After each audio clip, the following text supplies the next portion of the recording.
Y grabar, bueno. Entonces, hola, muchas gracias por venir. Bienvenidas. Hoy es nuestra última sesión del ciclo Conversatorios Constituyentes que organizamos como colectivo de memoria y derechos humanos, Constituyentes con Memoria.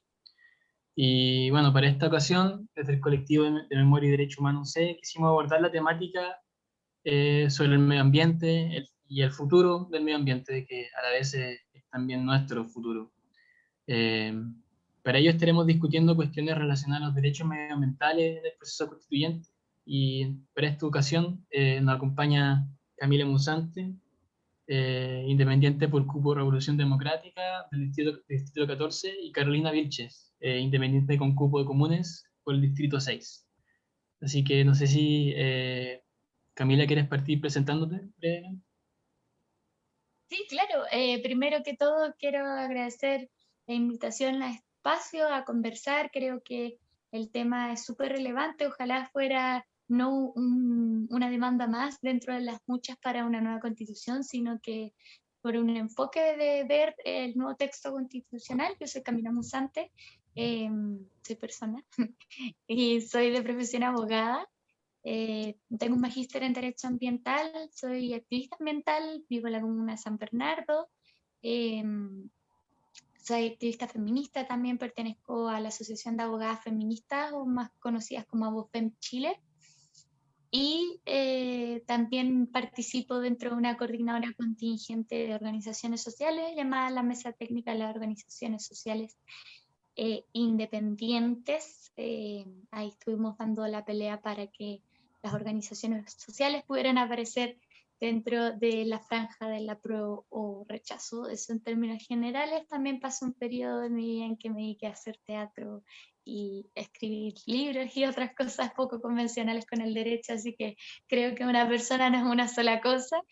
Y ojalá que en esta nueva constitución tengamos esa mirada integral de abordar problemáticas. Bacán. Muchas gracias. Carolina. Bien, soy Carolina Vilches Fuensalida, soy la única candidata de la provincia de Petorca que va a la constituyente por el distrito número 6, un distrito marcado por la ruralidad, marcado por el extractivismo. Soy parte integrante del movimiento de defensa en el acceso al agua, a la tierra y la protección del medio ambiente Modatima Petorca desde sus inicios. Por más de 10 años hemos luchado por la recuperación del agua como un bien común, inapropiable, y de su acceso a un derecho humano. Soy geógrafa de profesión y fundamos junto a la Unión de Agua Potable Rural la primera oficina del agua en el Valle de Petorca, en la cual trabajamos las condiciones de acceso al agua de las personas. Vemos el camión aljibe. En la comuna de Petorca, además, participo en la colectiva feminista Petorca y además con la colectiva hidrofeminista La Gota Negra. Muy bien, muchas gracias a ambas candidatas. Ahora procederemos a hacer las preguntas que hicimos. Eh, Después, si queda un poco de tiempo, podemos hacer preguntas del público. Eso lo pueden hacer levantando la manito al Zoom. Así que la primera pregunta es relativa a que últimamente ha sido posible observar que el medio ambiente y el cuidado del mismo se ha constituido como una suerte como de lugar común entre candidaturas de derecha, de muy de derecha y de izquierda. Entre las diversas cuestiones que se han planteado, podemos encontrar la formulación de una constitución integralmente ecológica, el reconocimiento de la naturaleza como sujeto de derecho, entre otras proposiciones. Entonces, nosotros queríamos saber qué significa que una constitución sea ecológica y qué significa que sea la naturaleza sujeto de derecho y en qué se diferencian estas aproximaciones. Nos gustaría partir con Carolina. Bueno, nosotros conformamos una comunidad constituyente, que es nuestro mecanismo para poder promover la participación ciudadana inclusiva. Y desde allí hemos suscrito a la ecoconstitución, la constitución ecológica, y creemos que parte fundamental tiene que ver concretamente con declarar a la naturaleza sujeta de derecho y defender también el principio biocéntrico. En ese sentido, creemos que parte importante es poner un freno al extractivismo, este modelo extractivista que pasa por la vida, por encima de la salud, de las comunidades, por la biodiversidad, ¿cierto? Y ha generado mucho sufrimiento ambiental. El sufrimiento ambiental viene de parte de la incertidumbre, de la invisibilización y también de la resignación a que realmente la economía es la que rige nuestras vidas, como nuestras condiciones laborales también, y que por lo mismo hay una resignación y un sufrimiento que viven por más de 10 años las comunidades privadas de agua, ¿ya? En donde se ha destruido el ciclo hidrológico a partir de la deforestación, de la instalación de monocultivos. Nuestras propuestas y nuestras ideas tienen que ver con, además, que existe una institucionalidad ambiental más coherente, con una defensoría de la naturaleza, que se promueva, porque hoy día el fomento económico está orientado al extractivismo. Entonces creemos que hoy día el fomento económico tiene que ver más con proteger las economías locales, los artistas, los oficios, los textiles, los pescadores, los pequeños crianceros, la ganadería, la alimentación.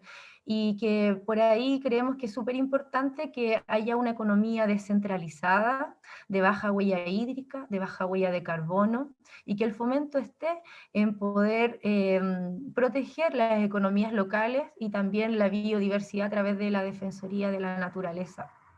Hemos suscrito también la campaña de los animales que no son muebles y la integración de los animales en materia de derechos, ¿ya? Ahora bien, creemos que hoy día el fenómeno de las zonas de sacrificio tiene que ver con la falta de participación vinculante en las decisiones como en los estudios de impacto ambiental.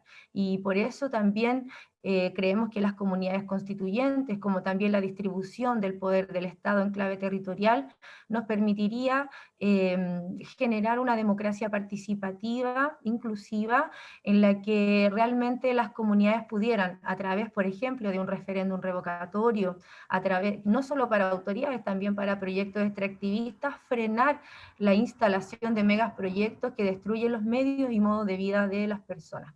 Y por último, también creemos que se conjuga claramente con los derechos sociales, culturales y territoriales. Dicho de otra forma, la plurinacionalidad y la multiculturalidad deben ser un principio para la sustentabilidad del Estado. Creemos que uno de los principios que debe declararse en esta nueva Constitución es la sustentabilidad, poniendo un énfasis en la equidad social y en la protección de la madre tierra naturaleza. Muchas gracias, Carolina. Camila. Sí, al igual que Carolina, comparto una visión biocéntrica, vale decir, en donde se entienda que el ser humano, las personas somos parte de la naturaleza, somos parte de esta red invisible de organismos, de seres vivos, sintientes, y que actúan de forma invisible, entrelazados entre sí, finalmente para sostener la vida. A mí me gusta mucho esta idea, este concepto de los sistemas sostenedores de la vida. Yo creo que ese debiese ser el sujeto de derechos o la sujeta de derechos, si se quiere hablar de naturaleza, pero pensemos más bien en una nueva constitución con una mirada ecosistémica, que es lo que creo que hacen falta hoy en día, no solamente a nivel constitucional, en donde solo hay algunos elementos de la naturaleza que están regulados como si no interactuaran entre sí, sino que también a nivel legislativo. Pensamos o tendemos a entender que los elementos de la naturaleza, para decir los bosques o el suelo, que ahora que se está comenzando a prestar atención a la ley de suelo, que igual se está retomando la discusión sobre la ley marco del cambio climático, o sea, el clima, etcétera, son elementos que se tienen que regular por separado, y yo creo que ahí hay un error como de paradigma, y eso nos puede traer grandes problemas en la redacción de una nueva constitución.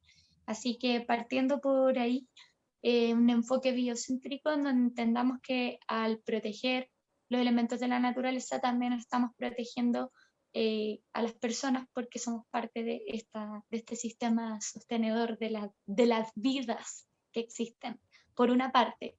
Y por la otra, pienso en que la naturaleza pueda ser sujeto o sujeta de derechos, más allá de que quede estipulado expresamente, quizás mi inquietud proviene igual de mi formación profesional, en este caso del derecho, es cómo esto puede ser tutelado o cómo puede llevarse la práctica ante un tribunal o ante una autoridad, una institucionalidad ambiental, como mencionaba Carolina, una defensoría de la naturaleza o una defensoría popular que contenga un departamento de la naturaleza, en donde finalmente se pueda accionar para que lo que quede estipulado en la Constitución se materialice en la práctica. Y yo creo que por ahí las ideas de una acción popular que permitan accionar si se violentan, o sea, vulneran los derechos de la naturaleza o la forma en que quede estipulado, me parece más importante que el cómo quede redactado, porque pienso en el derecho comparado en lo que sucedió en Ecuador, que queda redactada o consagrada en el artículo 71 la naturaleza como sujeta de derechos, pero finalmente los cambios a nivel legislativo quedan restringidos porque la Corte Constitucional le da una interpretación muy, muy, muy restrictiva y no, la parte del accionar o de la tutela no queda bien estipulada. Entonces, eso es lo que me preocupa más que nada en torno a la protección o que la naturaleza sea reconocida como sujeta de derecho en un nuevo texto constitucional. Muy bien, muchas gracias. Más adelante vamos a estar volviendo sobre las bajadas, las materializaciones de los artículos, los principios establecidos en la Constitución. Ahora me gustaría tomar otra vertiente un poco más específica y preguntarle frente a la crisis hídrica que vivimos en el país. Teniendo también en cuenta que la declaración del agua como bien nacional de uso público en la Constitución es también algo, por ejemplo, que podemos ver que hay acuerdo bastante amplio en los programas de televisión donde se presentan las candidaturas, etc. A nosotros nos gustaría preguntarle, eh, primero, cómo se puede abordar esta crisis hídrica dentro del proceso constituyente y si acaso basta con entender al agua como un bien de uso público o si bien es necesario dar más pasos. Eh, para eso nos gustaría partir con Camila. Gracias, Santiago. Sí, quizás los medios de comunicación masivos dan esa impresión, pero al menos en el debate entre candidaturas constituyentes en el Distrito 14 y el distrito en que resido y el cual pretendo representar el día de mañana en la Convención Constitucional, no todas las candidaturas tienen esa visión, no sé si hay una tan amplia mayoría como me gustaría en lo personal que existiera. En esa línea, a pesar de que este distrito es un distrito que tiene cada una de sus comunas, que son 14, con decretos de sequía vigentes a la fecha, lo que significa que estamos bajo una zona completamente seca y una potencial zona de sacrificio también por las distintas problemáticas ambientales, si es que ya no lo somos.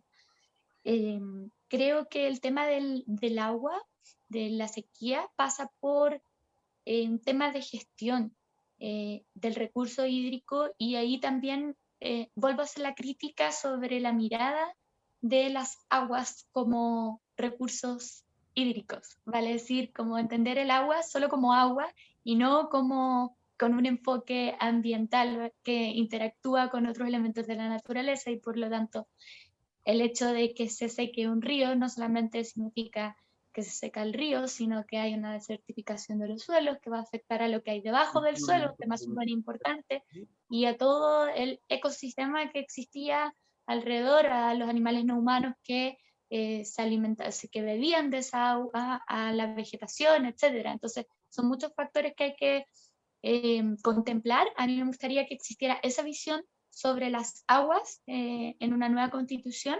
Por cierto, hay que acabar con el régimen privado de gestión de aguas que tenemos actualmente, que deviene de este inciso que dice que existirá una suerte de propiedad sobre las aguas llamada derecho de aprovechamientos de agua.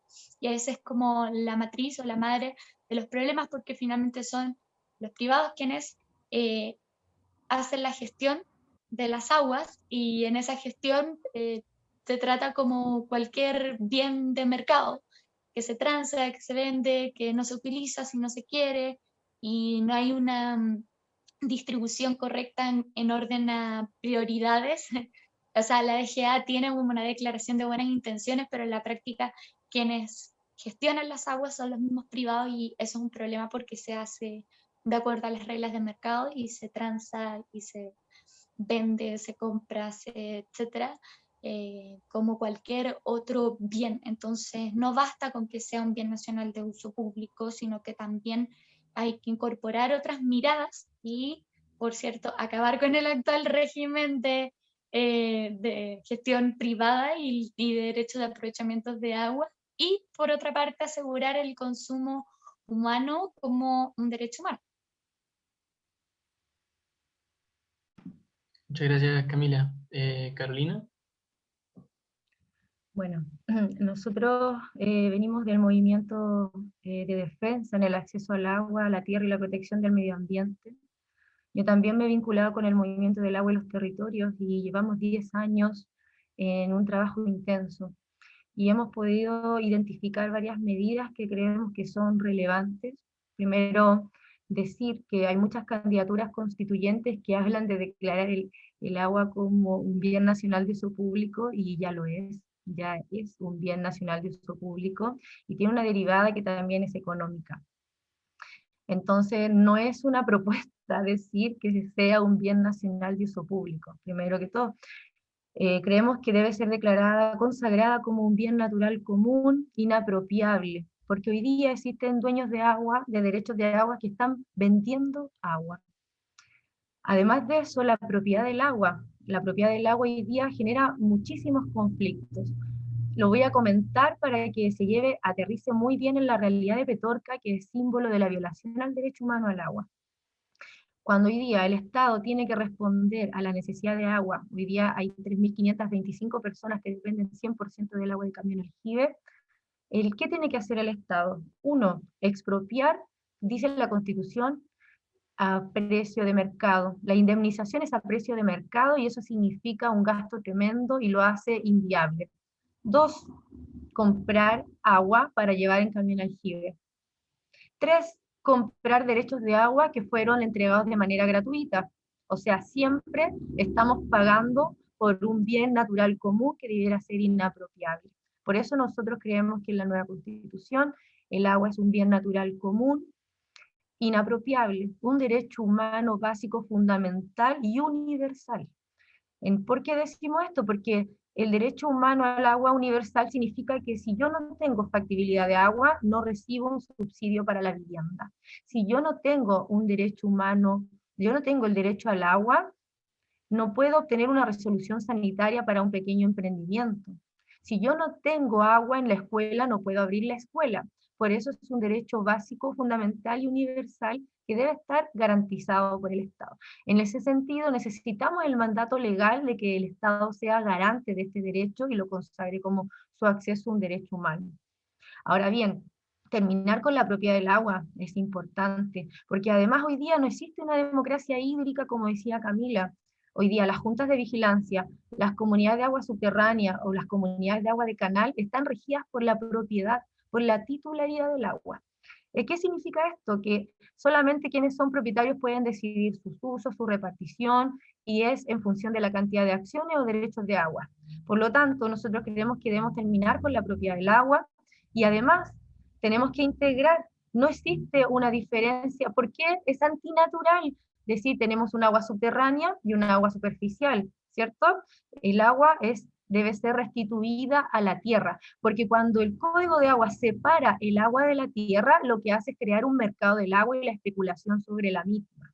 Entonces, nosotros creemos que como una segunda medida es terminar con restituir el agua a la tierra. Pero además de eso, promover una democracia ciudadana inclusiva, donde también los usuarios puedan participar, las instituciones puedan participar en consejos de cuenca que vayan hacia la gestión integrada. Nosotras acá desde la Municipalidad de Petorca, desde la primera oficina del agua, hemos promovido la firma de acuerdo entre municipalidades que comparten el mismo río. Hemos defendido el cauce natural del río Petorca. Por ser bien nacional de uso público y administrado por la Municipalidad de Petorca, hemos levantado tuberías ilegales, nos han llevado a juicio. ¿Por qué? Porque no están delimitadas las cajas de los ríos. Entonces, en un contexto de sequía, de cambio climático, hay menor caudal, y eso significa que empiezan los propietarios ribereños a colonizar el cauce del río. Y si ustedes buscan, van a ver la toma en Hierro Viejo, en Zapallar, van a ver la toma del río por plantaciones, por obras de captación de agua que están en el río. ¿Por qué están en el río? Porque se sabe que es la zona de contacto hidrogeológica más cercana para poder conseguir agua y explotar.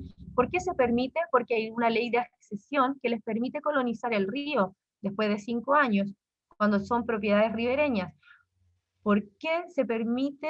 Porque está separada el agua de la tierra y compran, arriendan derechos de agua y tienen la propiedad, y por lo tanto están protegidos por la Constitución la propiedad. Creemos que la priorización de usos también es importante, y en un principio biocéntrico nosotros deberíamos poner primero a la naturaleza, la sostenibilidad de la tierra, de la vida, de todas las vidas, y luego el consumo humano, y luego los usos ancestrales, etc. Entonces, por lo tanto, la priorización de usos es importante, la integración de las aguas es importante, la delimitación de la caja de los ríos, pero también sentar las bases a través de una ecoconstitución, de una ley general de ordenamiento territorial. ¿Por qué? Porque hoy día se usan suelos que son de secano para poder plantar monocultivos, suelos que antes no fueron regados.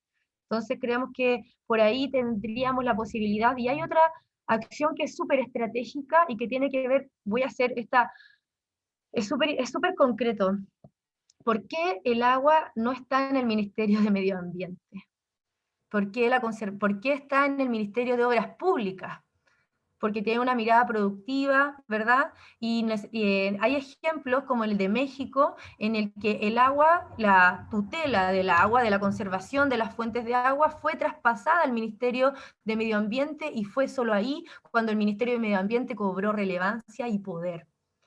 Entonces es importante que el Ministerio de Medio Ambiente sea fortalecido, que sea integrado en la conservación de las aguas, que exista una protección real de nuestra madre tierra, naturaleza, y entendiéndolo como indivisible. O sea, no podemos pensar que yo tengo derechos de agua superficial o subterránea cuando sabemos que hay un ciclo del agua que es integral y que no podemos separar lo que es antinatural como separar el agua de la tierra. Por lo tanto, la restitución al agua de la tierra también terminaría con este mercado del agua y el negocio que han generado muchos vendedores de agua y que se han hecho millonarios a costa del sufrimiento de las familias que han sido privadas del elemento.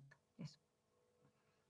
Claro, muchas gracias. Eso pareciera ser un elemento fundamental, ese diferenciar entre, o dejar de diferenciar entre agua subterránea y agua superficiales. Me acuerdo que en Colombia ahora están intentando buscar la referencia.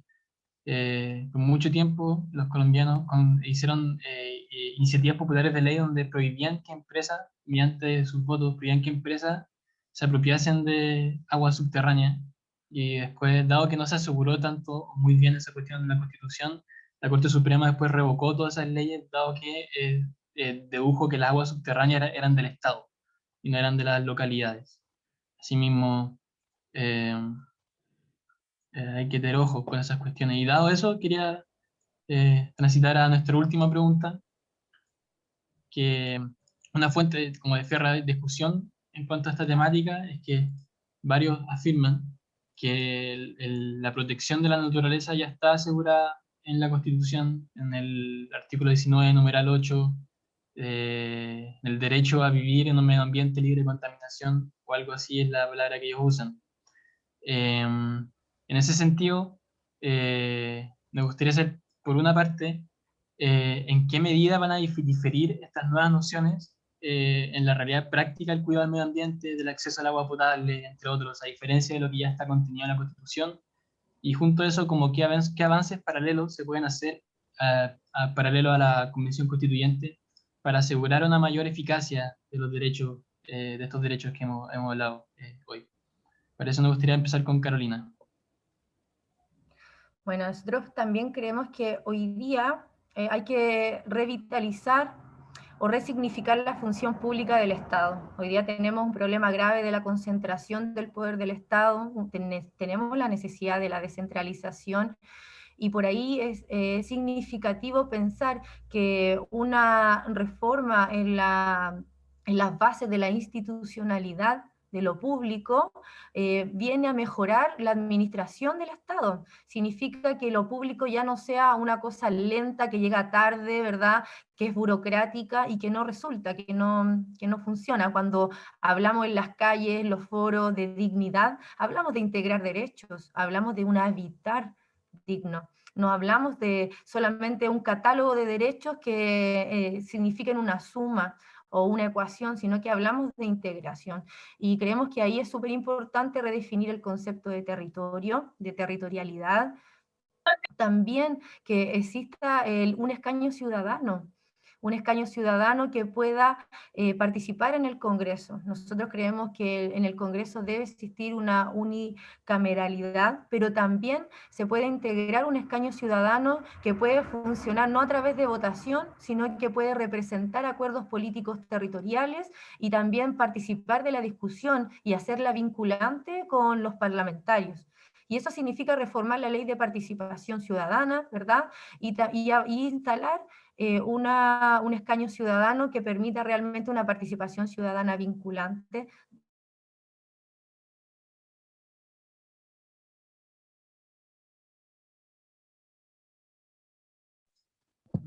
¿Me quedé pegada yo?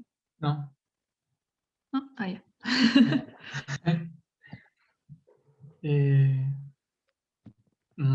Bueno, yo creo que esperar un ratito a ver si vuelvo. Bueno, Parece que se cayó Carolina, me da la impresión, porque no no, la está veo. ahí abajito, creo que apagó la cámara. Problemas técnicos. Claro. Sí. A propósito de las zonas rurales donde el internet no Uf, funciona. ni te cuento. Ahí sí volvió. Ahí estás. Ahí volvió Carolina. Oye, no sé si puedo terminar, se me Sí, vale. cayó la Sí, conexión. te estábamos esperando, Carolina. Gracias. Bueno, creemos que para poder garantizar, no basta con que se declare vivir en un ambiente libre de contaminación. Por eso hablaba de redefinir el concepto de territorialidad, en el sentido de que no basta con que yo tenga que vivir en un lugar para sentirme afectado, para que se pueda participar de esta vinculación en la política pública. No sé si me explico bien, o sea, hay muchas veces que tengo que vivir en la zona de sacrificio para poder reclamar, y además esta observación a un proyecto de evaluación de impacto ambiental no es vinculante. Por lo tanto, necesitamos una democracia real, que permita realmente la dignidad y que nos permita participar de las decisiones que son estratégicas y para que haya un futuro, ¿cierto?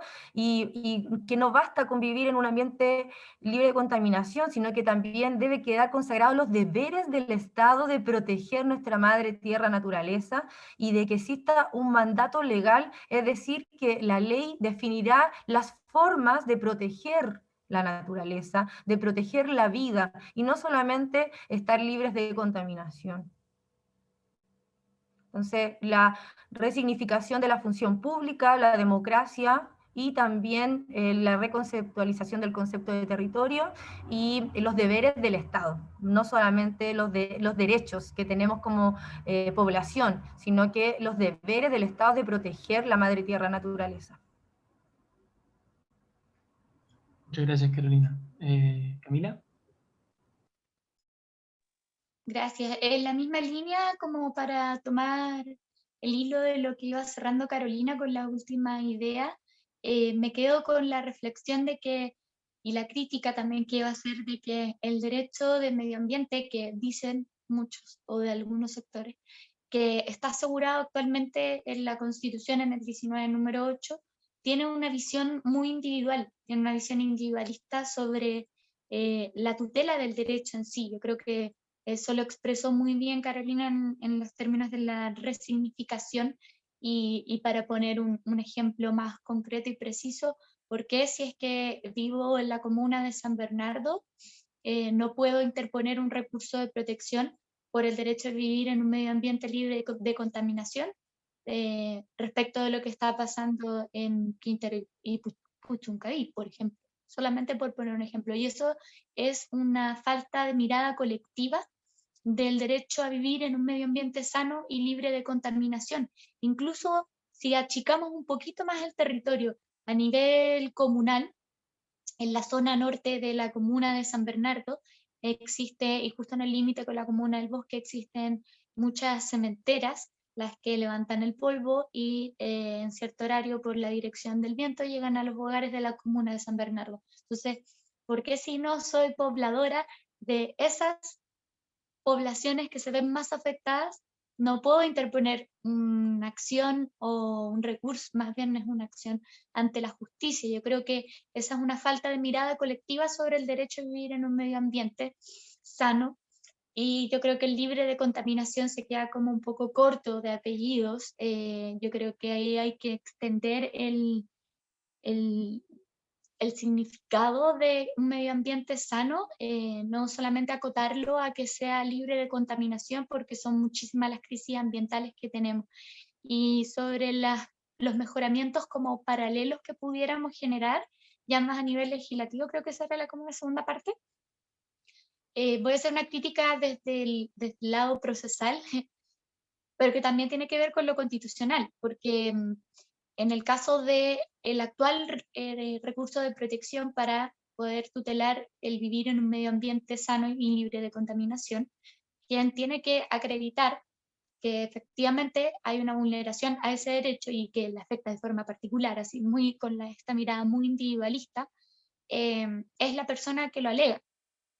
Si pensamos en un colectivo, bajo el actual sistema, igual, aunque cambiemos la mirada, el colectivo sobre el derecho al medio ambiente sano, igualmente quienes tienen que acreditar que existe una vulneración a ese derecho es quienes sufren la vulneración al derecho. No sé si me explico.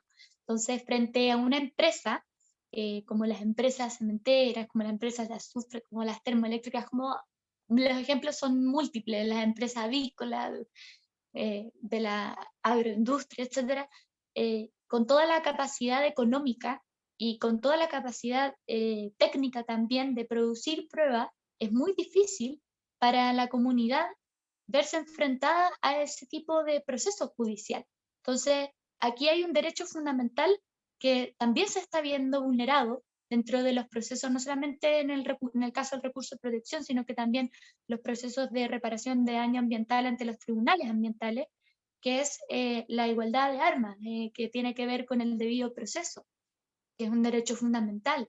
Entonces, exacto, que ambas partes tengan la capacidad, la igualdad, como hace Nancy, para poder defenderse. Y no puedo comparar si Camila Musante, yo que vivo cerca de un sector en donde se produce Aceros Chile, una empresa contra la que llevo un tiempo ahí peleando porque generan monóxido de azufre, no puedo ir como particular, a pesar de que tengo las herramientas técnico-jurídicas para producir las pruebas necesarias si no tengo los recursos económicos. Entonces acá hay principios en derecho internacional como el principio de la facilidad probatoria que apuntan precisamente a que se pueda asegurar la igualdad de armas para un debido proceso.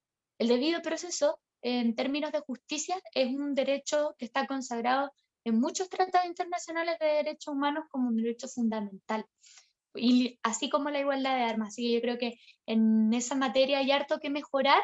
También hay harto que mejorar en nuestro sistema de evaluación de impacto ambiental, sobre todo para no redundar en lo que ya mencionó Carolina, sobre todo porque también el estándar que se exige, que exige la ley para poder participar, es de hacer observaciones técnico-jurídicas. O sea, tengo que tener las herramientas de carácter jurídico, pero también técnicas para que mis observaciones sean tomadas en cuenta a la hora de que se realice el informe consolidado de evaluación de impacto ambiental, o más conocido como IS. Entonces, creo que hay mucho, mucho, mucho por mejorar en la institucionalidad ambiental como segunda parte de la pregunta. Vale, muchas gracias. Muy iluminadora respuesta. Ya, pues, entonces ahora se terminaron las preguntas que teníamos nosotros. Abrimos el espacio para preguntas del público. Entiendo que Carolina Vilchi se cayó, así que bueno, si vuelve bacán, si no, será. Eh, bueno, quienes tengan preguntas pueden levantar la mano con la manito del Zoom, pueden escribirla por el chat. Eh, Sabemos que da un poco de terror al principio ser el primero en preguntar, pero no dudes en tirar la primera piedra.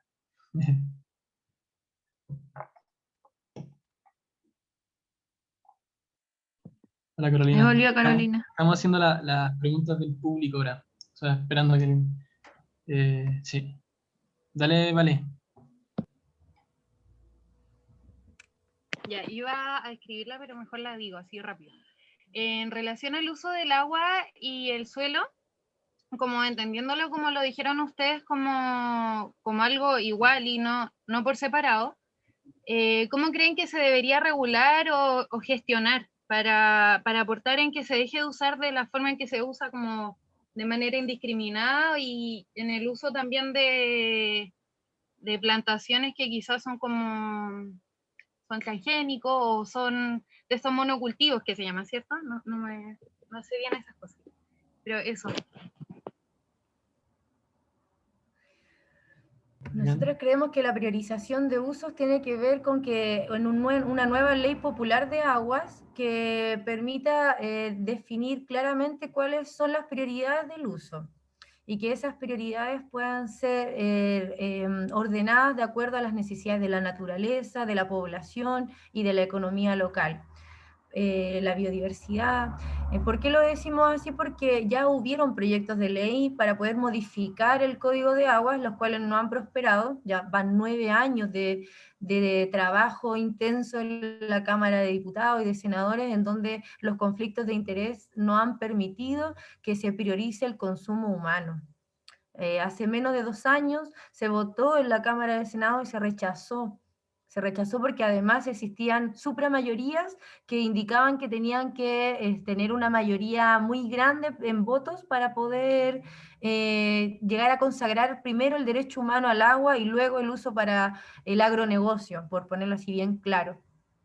Entonces creemos que hoy día es importante derogar el Código de Aguas, que a partir de esta nueva constitución se ha declarado inconstitucional y que se construya una nueva ley popular del agua con una democracia participativa e inclusiva y que desde ahí se pueda gerenciar de otra forma y se pueda administrar de manera colectiva las aguas, donde también las instituciones locales tengan más que decir a través de consejos de cuencas, en donde participen no solamente los titulares de derechos. Terminar con la propiedad del agua significa que ahí el agua, cuando se habla de que es un bien natural común inapropiable, tiene que ver con eso, que no hayan propietarios que puedan sobreexplotar el agua y que puedan decidir por sobre el bien común o el bienestar de un territorio. A mí me gustaría sumar algo, no sé si puedo... Sí, que estoy de acuerdo con lo que menciona Carolina en relación al uso y gestión de las aguas, pero para incorporar el elemento suelo, bueno, no está regulado propiamente tal como que exista una ley de suelos, está en desarrollo desde hace ya 7 años, una ley de suelos para nuestro país, pero creo que es muy importante la pregunta que hace Valentina, porque actualmente, al no existir esa regulación, ¿qué es lo que sucede? Que se pueden solicitar cambios de usos de suelo. Ahora tienen otro nombre, pero en la práctica es lo mismo, en donde lo que hago es presentar un formulario ante el Servicio Agrícola y Ganadero, imagínense, ante el Servicio Agrícola y Ganadero, aquí es cuando uno dice que algo genera ruido, como, ¿qué tiene que ver el Servicio Agrícola y Ganadero con un cambio de uso de suelo? Porque no se está viendo que el suelo es un elemento claramente de carácter ambiental. Entonces, si yo cambio su uso, va a haber un impacto ambiental. Y donde en ese trámite de cambiar un uso que, por ejemplo, naturalmente es agrícola, pase a ser industrial, ¿dónde está la medición del impacto ambiental? Eso yo lo encuentro súper problemático y es una realidad que por lo menos en zonas urbanas de sacrificio como los del sector norte de San Bernardo o la comuna del Bosque, también algunos sectores de Los Espejos, donde hay muchas industrias que se han instalado en zonas residenciales precisamente a raíz de estos famosos cambios de usos de suelo, que no debieran estar ahí, pero que están porque la tramitación para cambiar el suelo que tiene un uso natural A, ya pongámosle agrícola o forestal, a pasarlo de carácter industrial, es tan fácil y sencilla porque no hay una regulación, que no hay una medición de impacto ambiental.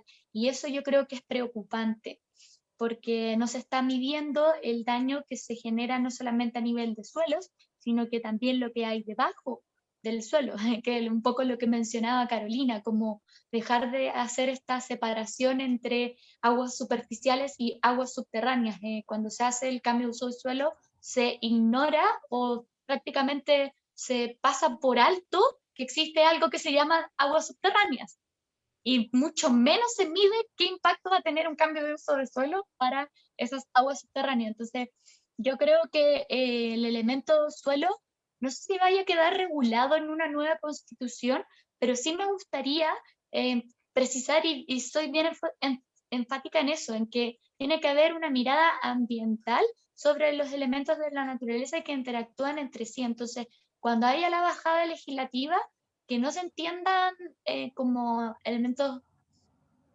que no interactúan entre sí o que se tienen que regular de forma separada, sino que tiene que haber acá una legislación que sea armónica entre la nueva gestión de aguas, entre la nueva gestión de usos de suelos y así.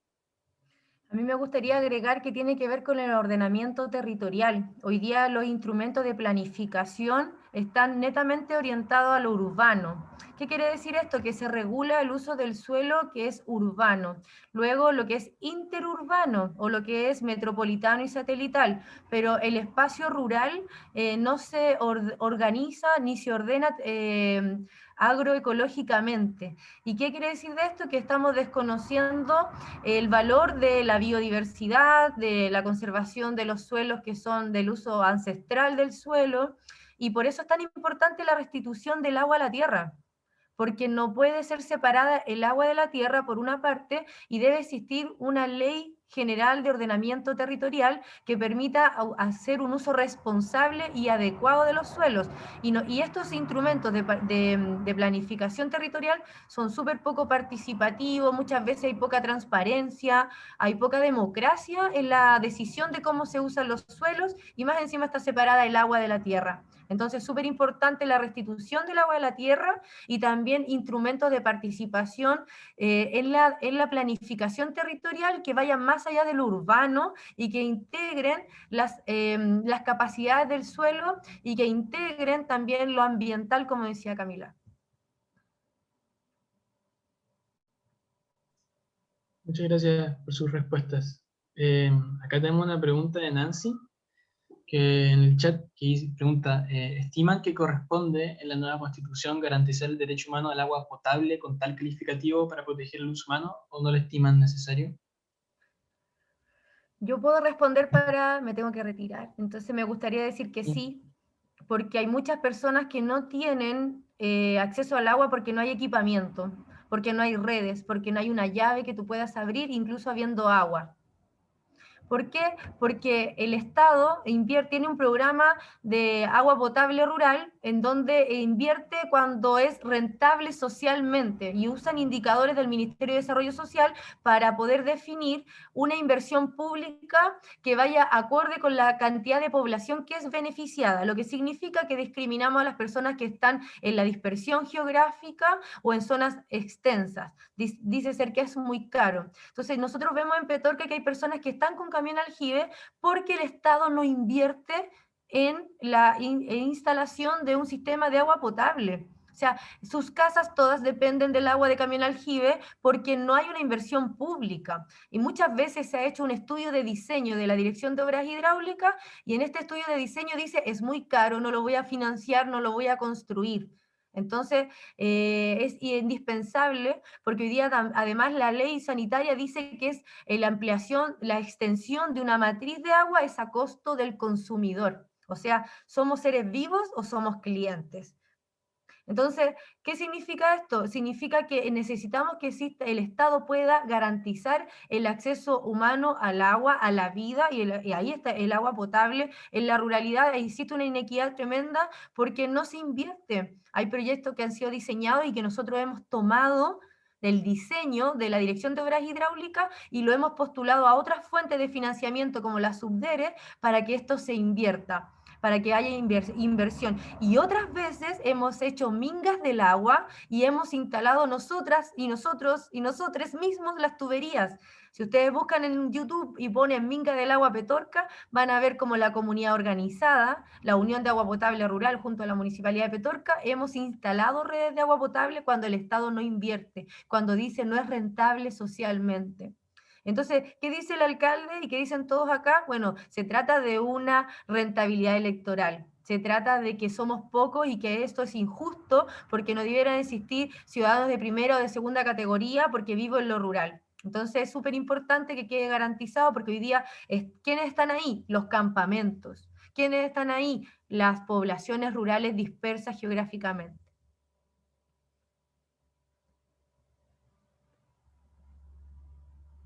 Me tengo que retirar. Agradezco mucho la invitación. Les mando un beso y vamos a ganar. Chao, Carolina, que Vamos te a vaya construir un bien. Chile digno. Sí, muchas Muy gracias, bien. Caro.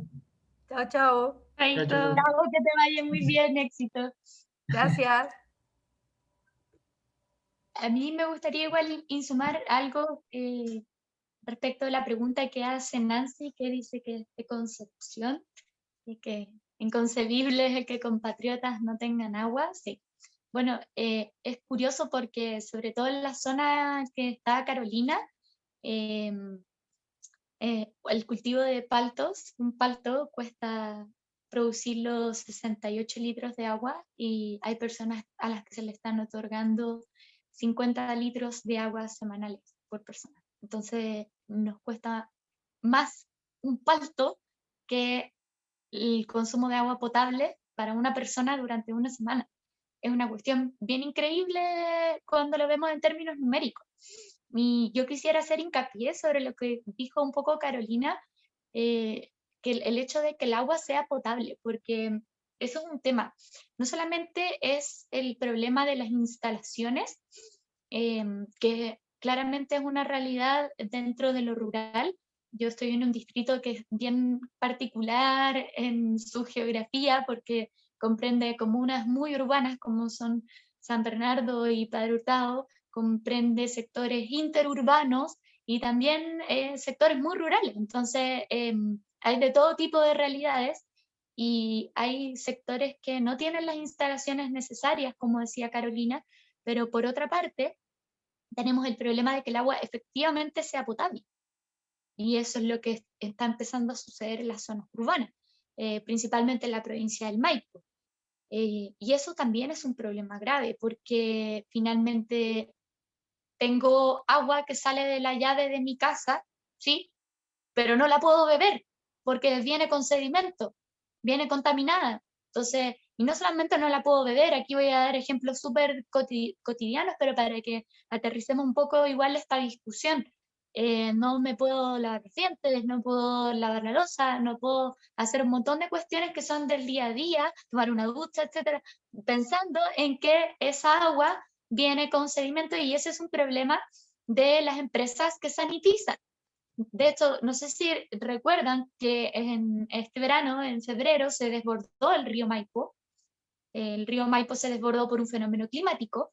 Entonces, yo igual creo que ahí quizás con Carolina nos faltó hacer más hincapié en el tema del cambio climático o la emergencia climática y que si bien tenemos en Chile este sistema de privatización que merma mucho y profundiza en la sequía y en la crisis hídrica, también el cambio climático es un factor a considerar y los fenómenos climáticos que hacen que, por ejemplo, el río Maipo se haya desbordado en febrero de este año, son parte de esta problemática que no está en ninguna parte regulada y que también tenemos la ley marco que lleva del año 2014 ahí en el Congreso durmiendo o esperando, no sé qué es lo que realmente se está esperando. Entonces, hay fenómenos climáticos que pueden llegar a generar que el río finalmente, o que las aguas que deben estar como en estado sólido, y ahí para los que dicen que el agua se pierde, o que no conocen que puede estar en estado sólido,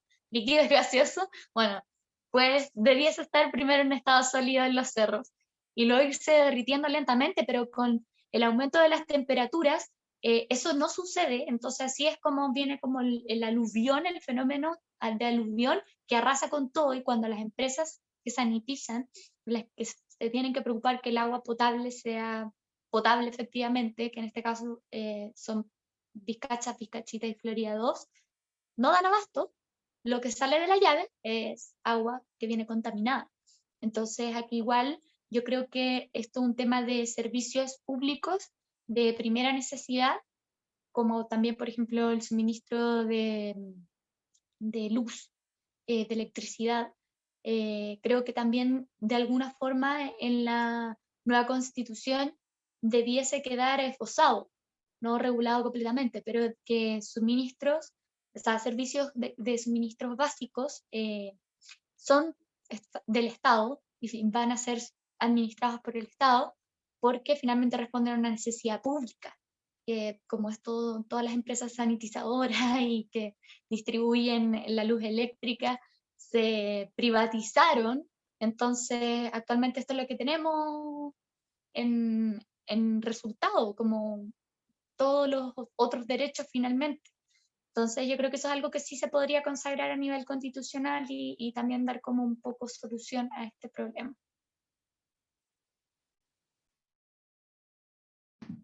Muchísimas gracias, Camila.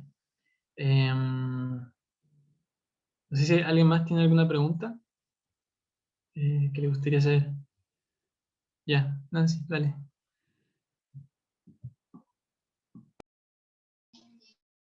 Muchas gracias. En realidad es un comentario. Yo soy de acá de Concepción, nacida en Talcahuano, vivo en Concepción, y cuando yo viajo a Santiago, la verdad que yo veo que ustedes, los santiaguinos, tienen una calidad de vida pésima. Entonces, cuando escucho que hablan de un medio ambiente sano, o sea, lo digo con toda franqueza y para ayudarles, no les creo mucho, porque tienen un cielo que no lo disfrutan.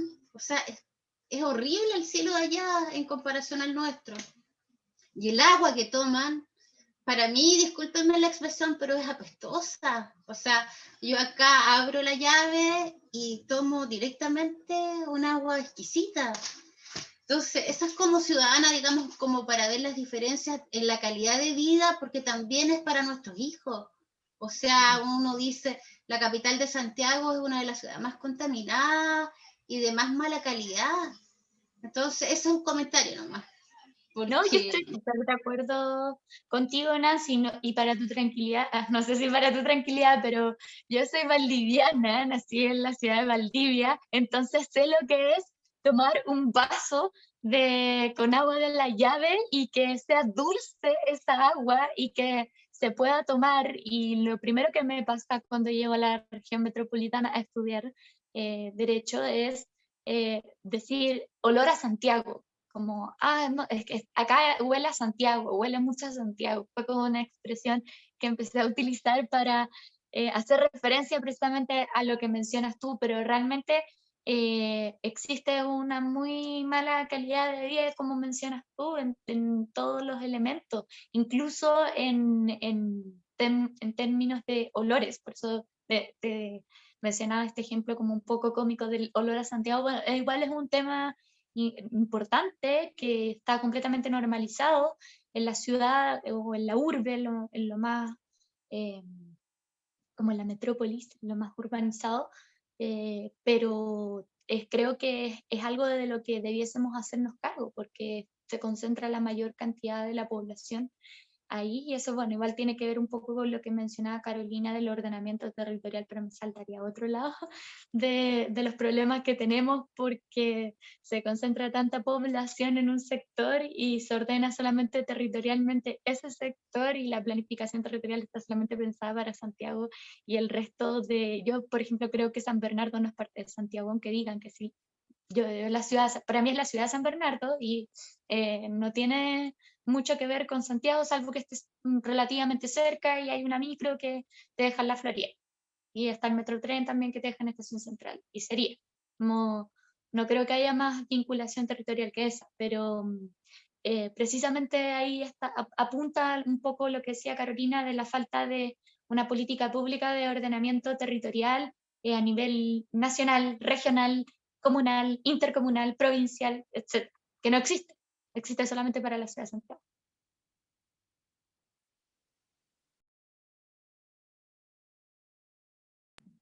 Muchísimas gracias por las preguntas, por la participación. Creo que lo podemos dejar hasta ahí. Eh, si, no sé si Camila quiere hacer un cierre.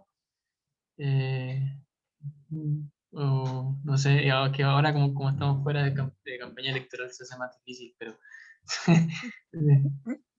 Como se reanudan mañana. En realidad se Claro. reanudan a las 001. Sí. Así que Ahí podemos Nancy esperar me 4 imagino horas. que lo tiene que saber porque la veo con el código. No, gracias por el espacio. Creo que son súper importantes estos espacios de discusión. También ojalá que cada uno, cada una, cada une pueda servir como una suerte de vocera o vocere con sus pares o con sus círculos para divulgar esta información y la relevancia del medio ambiente y las candidaturas que lo ponen como prioritario, porque no es tan transversal como pareciera ser, ya que es muy difícil que alguien que defiende el actual sistema extractivista que viene del sistema neoliberal pueda a la vez tener un interés en proteger o efectivamente, para ser más precisa con el lenguaje, el medio ambiente. Pueden existir intenciones de incorporar a los animales no humanos en la Constitución, estoy de acuerdo con eso, pero si no hay un cambio de paradigma con nuestro modelo de desarrollo y nuestro sistema económico que permite esos cambios, yo lo veo incompatible. Entonces, no me la compro, como decía Nancy, protección al medio ambiente y defensa al actual sistema neoliberal. Así que solamente con eso cierro y gracias por el espacio. Muchísimas gracias. Y con eso damos por cerrado ese ciclo de conversatorios constituyentes que hicimos ahora en abril. Queremos agradecer a todos. Hablamos de memoria, hablamos de la cultura, hablamos sobre pueblo originario, indígena. Así que eso, muchas gracias a todos los que han venido, a todos los que están viendo por YouTube. O verán, en verdad. Y eso, pues, para terminar, una pequeña fotito. Lamentablemente se fue Carolina, pero así rapidito y cerramos. Ya, pues. En 1, 3, 2, 1, chis. Sí, ahí está Carlos Brito sacando cámara.